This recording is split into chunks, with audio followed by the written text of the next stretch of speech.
Hello friends, welcome back to the my new video guys and my YouTube channel. Today friends, we are going to talk about guys Realme phone guys gestures navigation settings. So in this video friends, we will talk about guys how can we set guys our gesture navigation and how can you use in your Realme phone. In this video, I will show you. So first of all guys, we will have to on guys our phone setting to set guys gesture navigation. So we will on our phone setting and we will scroll it. So once you can see this type of setting in your Realme phone, then guys scroll it, guys click on guys your system setting.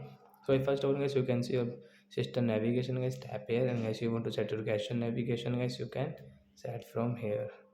So your gesture navigation will set in your Realme phone. So how can you use guys? You want to back, so you can back from this right and left side guys. And guys you want to close app, you can close app from here.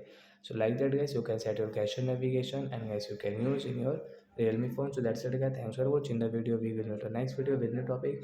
Before going guys, please go and like the video, subscribe the channel. Bye bye friends.